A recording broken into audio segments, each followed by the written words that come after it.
일교차가 큰 요즘 같은 계절, 조심해야 할 질환이 있습니다. 야외 활동 중 반짝 추위와 미세먼지, 무리한 운동 등으로 생길 수 있는 협심증인데요. 협심증이란 심장 근육에 산소와 영양분을 공급하는 관상동맥이 동맥 경화 등의 원인으로 좁아지는 질환입니다. 흔히 가슴을 쥐어짜는 것 같은 가슴 통증을 시작으로 숨이 차거나 묵직한 압박감, 뻐근함을 느낄 수도 있는데요. 보통 5분 정도 휴식을 취하면 사라지는 게 특징입니다.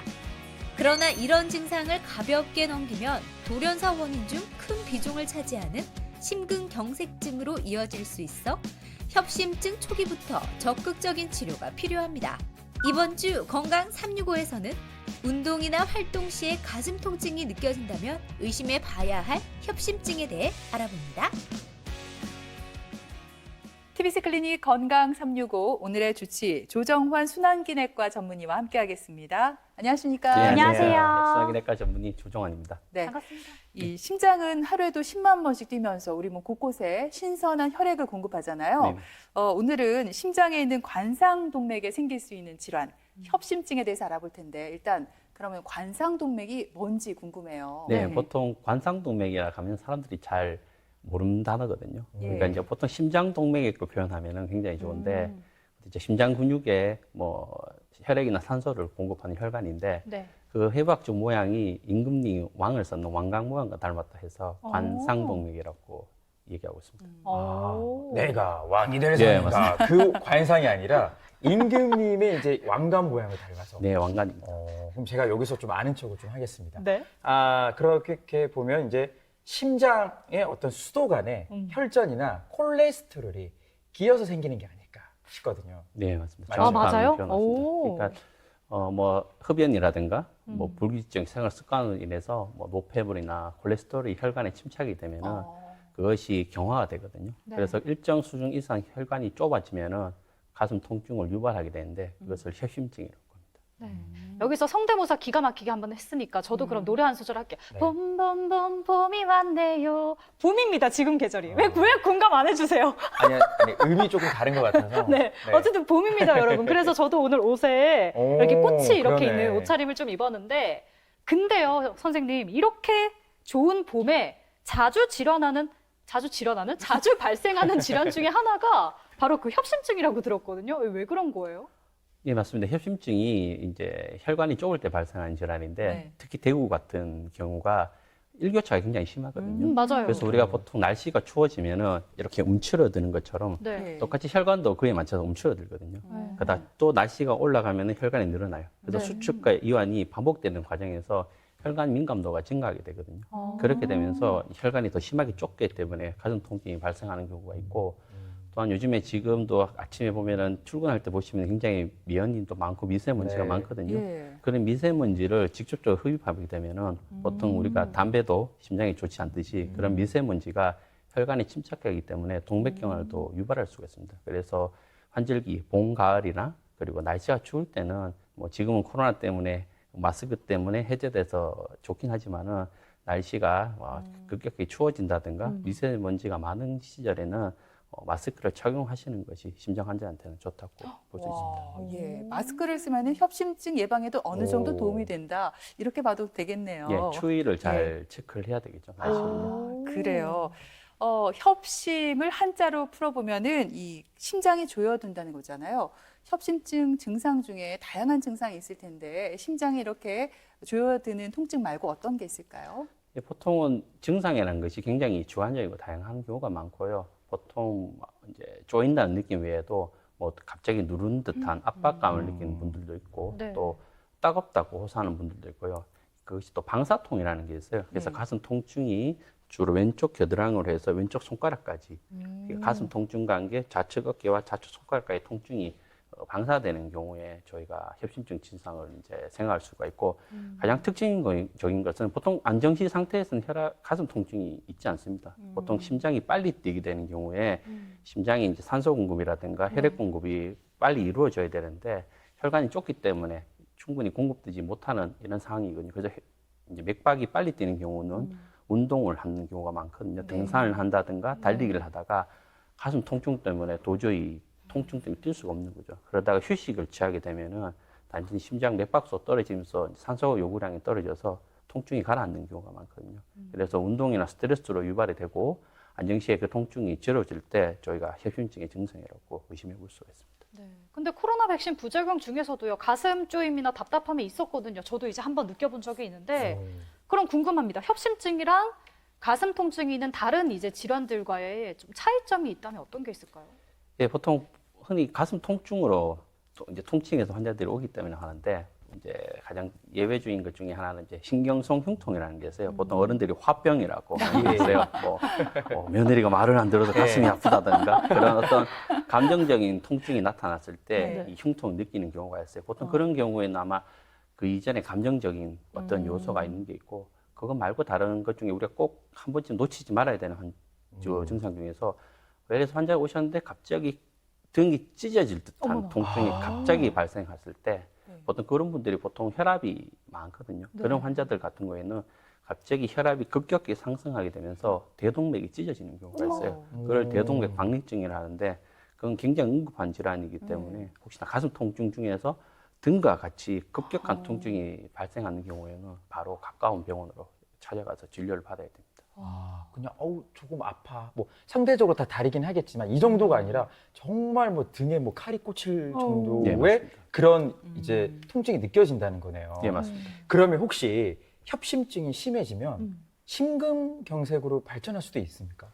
예, 그것이 이제 가장 많이 질문하는 경우가 많아요. 그러니까 네. 쉽게 설명드리면 협심증은 말 그대로 혈관이 좁은 거고 심근경색은 혈관이 막히는 경우거든요. 근데 보통 사람들이 생각할 때는 협심증이 혈관이 좁으니까 시간이 지나면 혈관이 막힌다고 생각을 하거든요. 그러니까 그런 경우도 간혹 있어요. 그러니까 관리를 하지 않는다면. 그렇지만 우리가 심근경색이 발생하는 근본적인 원인은 여기 그림도 보이다시피 네. 이 혈관에 있는 이런 콜레스테롤 성분 자체가 좁은 거는 협심증이라 하는데 심근경색은 이 혈관에 있는 이 혈관 내피가 균열 인함으로 인해서 깨지면서 이 안쪽에 있는 지방 성분이 혈소판이라는 혈액 성분과 만나게 돼서 혈전이 형성이 되면서 발생하는 경우가 많거든요. 그래서 단순히 이 혈관이 심하게 좁다고 터지는 것이 아니고 이 혈관이 좁지 않더라도 그 근처에 최근에 생긴 동맥경화반에서 그쪽에서 균열이 생겨서 터지게 되면 바로 심근경색이 발생할 수 있기 때문에 협심증이 심해지면 심근경색으로 갈 수도 있지만은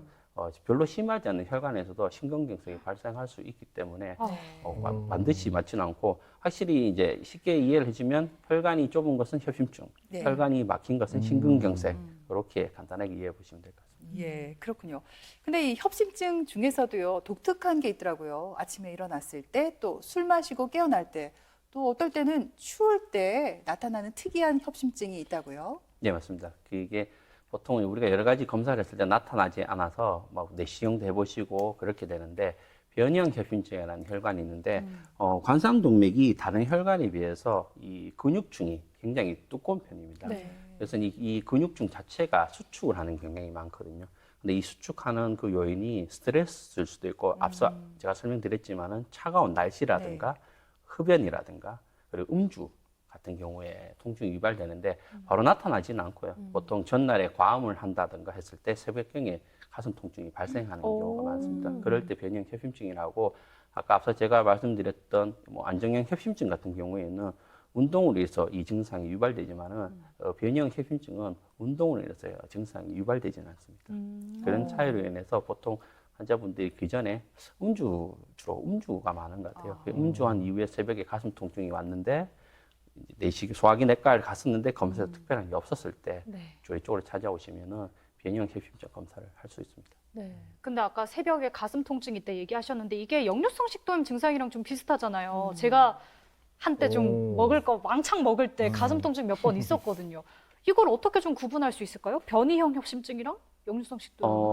어떤 역류성 협심증 같은 경우에는 이제 burn이라는 단어를 많이 쓰거든요. 그러니까 타 들어간다는 느낌이 강해요. BURN. 예, BURN 탄다. 예. 그래서 보통 느낌이 뭔가 가슴이 타 들어간다는 느낌이 있고요. 네네네. 보통은 식사하고 나서 보통 한 30분에서 2시간 이내에 네. 증상이 발생하고 보통 음식 같은 것은 뭐 이제 기름이 많은 음식을 드신다든가 밀가루 성분 같은 거를 드시면은 네. 이 식도 관력이 약해지거든요. 예. 그로 인해서 역류되기 때문에 변형 협심증은 말 그대로 음주하고 관련이 있지만은 또 이제 역류성 식도염 같은 경우에는 음식과 관련성이 있어요. 그렇지만 네. 이것이 10분 이상 지속되지는 않습니다. 음. 그렇기 때문에 그러한 그 전에 음식 이런 걸로 해서 구분할 수 있다고. 분명한 차이점이 있네요. 근데 사실 또 심장 질환이 조기 진단이 너무 중요해요. 맞아요. 생명과 직결이 돼 있으니까. 네. 제가 건강 365에 출연한 지 한 10년 정도 됐거든요. 진짜요? 네, 제가 이제 딱 느낌이 있어요. 짬에서 나오는. 분명히 협심증 진단을 위해서는 병원에 가면 흉부 이제 CT를 찍을 거고, 그 중에서도 여러분 그거 알고 계세요? 뭐요? 심장 혈관만 따로 본 CT가 있습니다. 진짜요? 네, 있습니다. 맞죠? 네, 있어요. 오. 자세하게는 몰라요, 제가. 거기까지만 심장 CT 들어본 것 네. 같아요. 예, 맞습니다. 보통은 저희가 그 협심증을 진단할 때는 운동부하 검사를 하게 됩니다. 그래서 이제 그 심전도라는 것을 가슴에 부착시켜 놓고 그 러닝머신에서 이렇게 달리게 돼요. 근데 이것이 원래는 2차 세계대전에서 그 포로들 고문할 때 썼던 검사거든요. 네. 계속 달리게 하는 거예요. 어머. 근데 이제 그렇게 해서 이제 가슴 통증이 발생하게 되면은 이제 심전도도 변화가 되고 그러면서 진단하는데 최근에는 어른들이 연세가 굉장히 많으시거든요. 그래서 뭐 관절염도 많고 허리도 아프기 때문에 운동을 할 수가 없어요. 그런 경우에 안전하게 누워서 촬영할 수 있는 검사인데 다만 이제 일반적인 흉부 CT랑은 다른 점이 심장 혈관을 CT를 찍어야 되기 때문에 네. 조영제라는 물감을 주입을 한 다음에 촬영을 해야 되는데 이 조영제가 과민성 반응을 일으키는 분들이 많거든요. 구역 구토도 생기는 분도 있고 갑자기 뭐 얼굴이 화끈거리는 분도 있어서 촬영하기 전에 보통 금식을 해야 되고요. CT 자체가 가지고 있는 명점 중에 한 개는 검사가 굉장히 좋은 검사이긴 하지만은 굉장히 예민한 검사거든요. 그러니까 혈관이 별로 심하지 않은데도 굉장히 심하게 보이는 경우도 있고 혈관에 칼슘 같은 것이 침착됐을 경우에 CT 촬영을 하면은 번짐 현상이 발생하거든요. 그래서 정확하게 협착 자체를 정확하게 진단하기는 어렵습니다. 그렇지만은 운동하기 어려운 이런 고령의 환자의 경우에 빠르게 손쉽게 촬영할 수 있는 장점이 있습니다. 네. 심전도 검사를 잠깐 얘기해 주셨는데 심장 질환이 있으면은 이 심전도 검사는 좀 필수로 꼭 해야 되는 건가요? 네, 맞습니다. 저희가 가슴 통증으로 환자들이 오시기 때문에 네. 가슴 통증이 이제 심장 전문의가 봤을 때 무조건 협심증으로 생각하지는 않거든요. 다양한 질환이 많기 때문에 보통 심전도는 심장 검사에서 가장 기본적인 검사고 아까 말씀드린 협심증이나 심근경색 이외에도 부정맥이라는 게 있어요. 심장이 불규칙적으로 뛰는 것을 네. 부정맥이라 하거든요. 이것도 가슴 통증을 호소하는 분들이 많기 때문에 그런 질환들을 구분하기 위해서 저희가 심전도 검사를 시행하게 됩니다. 네, 그래요.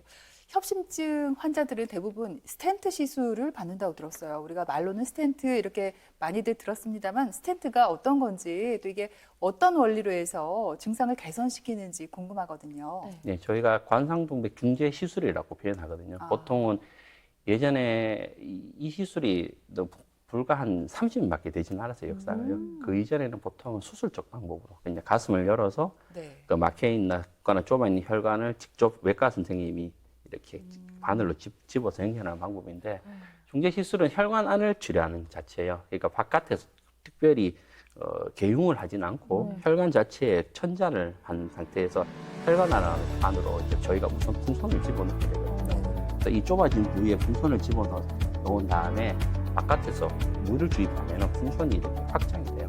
그러면 그래서 이 좁아진 혈관 부분을 제거하는 게 아니고 이 부분을 골고루 펴 바른다고 보시면 되거든요. 골고루 펴 바른 다음에 똑같은 재질인데 이 풍선 안에 이렇게 스텐트라는 것이 이렇게 감싸져 있거든요. 이것이 풍선을 확장을 하게 되면 스텐트가 이렇게 펴지게 돼요. 그러고 나서 풍선하고 안에 있는 물질을 제거하면 스텐트가 그만큼 그대로 남아 있거든요. 그것이 이제 재질이 철망으로 되어 있어요. 그래서 이제 금속 철망으로 된 파이프라고. 근데 스텐트도 결국에는 금속 재질이잖아요. 그렇죠. 그러면 공황 검색대에서 삐- 걸리지 않을까? 네, 맞습니다. 삐삐삐. 진짜요? 왜냐하면 아닙니다. 제 주변에 그 인공관저술을 받았는데 뭐 공황 검색대에서 이제 뭐 걸렸다 이런 분 계셨거든요. 어머나. 네, 맞습니다. 그래서 그런 우려를 하시는 분들이 많으신데 우선 스텐트가 크기가 굉장히 작습니다. 네. 가장 작은 게 직경이 2.5mm고요. 우와, 진짜 가장 큰 작네요? 스텐트가 4mm예요. 그래서 공황 검색 때 그렇게 할 정도로 예민해요. 아마 네. 꼭 아셔야 되는 거는 저희가 이제 심장 박동기를 삽입한 분들이 많으시거든요. 네. 근데 심장 박동기는 이제 검색대에서 확인이 되고 오. 또 지금은 아닌데 예전 박동기 같은 경우에는 이 통과할 때 이 전자기파가 그 박동기 자체에 오작동을 유발할 수 있기 때문에 지금은 그렇진 않지만은 만일을 대비해서 저희가 박동기를 넣은 환자들 같은 경우에는 이런 카드를 드리게 돼요. 그래서 검색대 통과하기 전에 이제 내가 박동기를 삽입했다는 것을 그 담당 그 관련자한테 보여주면은 조치를 취할 수 있다고. 네. 지금 이제 공항 검색대 얘기를 해주셨는데 그럼 저는 이거 여쭤볼게요. 그 MRI 같은 경우에 MRI 작동 과정에서 강력한 그 자기장이 생겨가지고 그래가지고 제가 이거 MRI 잘은 모르는데 그 병원에서 환자 몸에 금속성 물질인지 엄격하게 확인한다고 들었거든요. 아까 뭐 몇 미리 안 된다고 얘기는 하셨지만 괜찮은가요? 스텐트 시술 후에 MRI 찍어도 돼요? 네, 그 질문을 많이 하세요. 예리한 네. 질문이시고 그 이제 보통은 그 자기장이 일으키는 것이 보통 철이거든요. 철, 네, 쇠. 네. 네. 쇠인데 심장 스텐트는 쇠를 사용하지는 않고 코발트 재질을 사용하게 되거든요. 그래서 시술하고 나서 바로 스텐트, 그 MRI를 촬영할 수는 있는데 이제 연구를 해보면은 스텐트가 자리 잡힐 때까지 8주 한 2달이라는 기간이 걸리거든요. 그래서 이 혈관 안에 스텐트를 넣었을 때 안 그래도 금속이기 때문에 미세 진동이 생길 수가 있어요. 자리가 안착하기 전까지는. 근데 이 미세 진동으로 인해서 혈전이 생길 수가 있어요. 그러게 되면 혈관이 막힐 수 있는 경우가 간혹 발생할 수 있기 때문에 응급한 경우에는 네. MRI 촬영을 해도 되지만은 그런 경우가 아니면은 한 2달 정도 미루고 나서 MRI를 촬영하는 것이 더 좋다고 생각합니다. 네, 2달 후부터는 뭐 안심하고 네, MRI 안심하고 촬영 촬영할 수 가능하죠. 있습니다. 예. 우리 예은 씨가 MRI를 안 찍어 보셨나 봐요. 네. 주로 큰 쇠, 벨트, 귀걸이 이런 걸 좀 빼라고 하지 스텐트 빼세요 이런 얘기는 들어본 적이 없거든요. 예. 자, 그리고 스텐트 시술 후에 가슴 통증에 관한 후기들이 좀 많은 것 같더라고요. 가슴이 며칠 동안 심지어는 1, 2주 동안 아팠다 이런 경우가 있는데 그러면 빨리 병원에 가야 하는지 아니면 좀 지켜보고 참아야 하는지 궁금합니다. 보통 대부분은 시술하고 나서는 증상이 대부분 소실을 하는데 간혹 그 시술 자체가 어려운 경우가 있거든요. 예. 그런 경우에는 보통은 하루 이틀 정도 통증이 발생할 수가 있는데 발생하는 이유는 아까 앞서 설명드렸지만 이 혈관의 풍선으로 강제로 확장을 시키는 거거든요. 근데 혈관을 확장시킬 때 통증을 느끼게 됩니다. 그래서 그런 통증 때문에 느낄 수도 있고 그리고 우리가 아까 말씀드렸지만은 이 동맥경화반을 골고루 펴 바르는 거거든요. 근데 펴 바르는 과정에서 이런 동맥경화 이 덩어리가 밑으로 떠내려가는 경우가 있어요. 눈에 보이진 않거든요. 그런 경우에는 하루 이틀 정도 가슴 통증이 발생할 수가 있고 최대한 일주에서 2주까지는 통증이 어느 정도 있을 수는 있는데 그 이후로 통증이 계속 지속이 된다면은 뭐 이제 시술 자체의 문제를 또 확인해 봐야 될 수도 있지만은 뭐 흉부라든가 복부라든가 이런 데 관련된 증상도 흉통이나 유사한 것이 많기 때문에 담당 주치의와 상의한 다음에 다른 검사도 받아보셔야 하고 생각합니다. 네. 그 사실 저는 아까 스텐트 뭐 2.5mm에서 4mm 얘기하셔가지고 이렇게 작은 줄 몰랐거든요. 그러면은 꽤 몸에 많이 들어갈 수가 있겠네요. 한 몇 개 정도 넣을는지 궁금하고. 근데 또 이런 건 궁금하긴 하다. 궁금하긴 해요. 근데 사실 또 금속이니까 너무 많이 들어가면 심장에 좀 무리가 가진 않을까요? 아, 예, 맞습니다. 저희가 스텐트가 예전에 굉장히 고가예요, 고가. 고가인데 의료보험이 굉장히 적용이 잘 되기 때문에 지금은 아주 특별히 부담 없이 사용할 수 있는데 이전에는 스텐트가 3개까지만 의료급여가 됐어요. 그 이후로는 쓰고 싶어도 너무 이제 비용이 천차만별로 상승하기 때문에 사용하기가 어려웠는데 그 자체가 보험 규정이 풀리게 됐죠. 그렇지만은 확실한 건 스텐트는 제 몸의 물질이 아닙니다. 이물질이기 때문에 금속 자체가 혈관에 노출돼 있거든요. 그렇기 때문에 뒤에 설명드릴 수도 있겠지만 약물 치료가 중요한데 그 약물을 중단하게 되면은 아까 말씀드렸지만 스텐트에 혈전이 생길 수가 있어요. 네. 그래서 스텐트를 많이 넣으면 넣을수록 이물질이 혈관이 많기 때문에 굉장히 관리하기가 좋지 않거든요. 그래서 가급적이면 꼭 필요한 곳이 아닌 경우에는 스텐트 수술 자체는 권하지 않습니다. 아, 그러면 저희가 생각하는 일반적인 치료는 아니고 안 될 때 마지막 이제 수단으로 이제 스텐트 시술을 하는 거네요. 근데 사실 시술을 잘 받았다 쳐도 환자 입장에서는 혹시나 재발이 안 될지 이게 뭐 맞아요. 안정적일지 고민이 많으실 것 같아요. 네, 맞습니다. 그래서 보통 협심증은 뭐 우리가 쉽게 말하면 다른 질환처럼 혈관을 깨끗하게 청소하면은 굉장히 좋을 거라고 생각을 하지만은 실질적으로 저희가 연구를 한 게 있어요. 그러니까 협심증 환자를 대상으로 약물 치료한 사람과 스텐트 시술한 사람을 비교를 한 연구가 있었어요. 네. 연구를 했는데 그러니까 저희가 궁극적으로는 오래 사는 것을 궁극적으로 보겠죠. 근데 두 분 간의 연구 결과에서 수명의 차이가 없다고 나오는 거예요. 어호. 그래서 그러면은 스텐트를 왜 해야 될까 이런 거에 의문이 좀 들었는데 그렇지만은 증상적인 측면에서 봤을 때 약물 치료한 것보다는 스텐트 시술한 분들이 내 생활 질이 높아지는 거예요. 운동할 때라든가 활동을 할 때 통증이 덜하기 때문에 그래서 스텐트를 보다는 약물 치료를 하게 되고요. 아까 말씀하셨지만 스텐트 재발률은 보통은 그 3% 정도 된다고 보시면 되거든요. 예전에는 스텐트가 많이 좋지 않았어요. 네. 그렇지만 최근에는 워낙 스텐트가 좋아서 한 3% 이내이기 때문에 시술한 이후에 생활 관리와 약물 치료만 잘하게 된다면 재발률에 대해서는 크게 걱정 안 하셔도 됩니다. 네. 재발률이 3% 정도라고 하니까 굉장히 낮네요. 그럼 시술이 잘 됐어요. 그러면 이제 환자에게 중요한 거는 건강 관리일 텐데 좀 생활 습관 중에서 어떤 거를 신경을 쓰면 좋을까요? 네, 생활 습관 중에서는 가장 중요한 것은 아무래도 운동요법하고 음식 네. 있죠. 그 전에 보통은 흡연 만약에 환자가 이제 흡연을 한다면은 흡연이 실은 아까 말씀드렸던 3%지만 흡연한 분들이 굉장히 재발을 잘 하시거든요. 그래서 금연을 꼭 하셔야 되고 보통 이제 당뇨가 있는 분들도 재발을 잘하기 때문에 엄격한 혈당 관리가 중요하게 됩니다. 그리고 음식 같은 경우에는 아무래도 이제 저지방 식으로 사용하게 되는 게 있습니다. 그래서 음식 조절, 그다음에 운동 조절이 필요하다고 봅니다.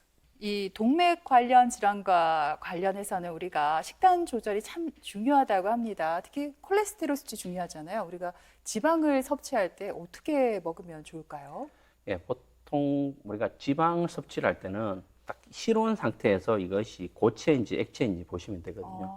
보통은 동물성 지방 같은 경우에는 보통 고체인 고체, 상태가 예. 많아요. 그래서 우리가 보통 식당에 가게 되면은 고기를 시키면은 보통은 열을 가열해가지고 액체화 시키죠. 네. 그리고 나서 고기를 굽지만은 그것이 실온 상태로 도달하면은 보시다시피 그것이 혈관 그 지방 자체가 딱딱하게 굳어 있거든요. 마찬가지예요. 우리가 뜨거운 상태에서 기름을 먹었을 때 이것이 우리 체온 상태로 되면은 그것이 고체화되거든요. 네. 그러면서 해서 이런 동맥경화관이 형성될 수가 있어요. 그렇기 때문에 실온 상태에서 액체인 지방 섭취를 하는 것을 보내드리는데 보통 그렇다면 이제 동물성 지방과 식물성 지방을 말씀을 많이 하시거든요. 네. 보통 동물성 지방은 보통 포화지방산이기 때문에 고체인 지방이 많고요. 네. 보통 식물성 지방 같은 경우에는 불포화지방산이라고 해서 액체인 상태가 많습니다. 그렇지만은 예외적인 게 우리 팜유라고 그러거든요. 보통 동남아 쪽에서 하는 그 식물에서 이제 만들 추출되는 지방 같은 경우에는 딱딱한 경우가 많아요. 그리고 보통 이제 실온 상태에서 우리가 이 장기간 그 지방을 노출하게 되면 산화가 돼서 변질된 우려가 많기 때문에 이것을 임의로 경화를 시키거든요.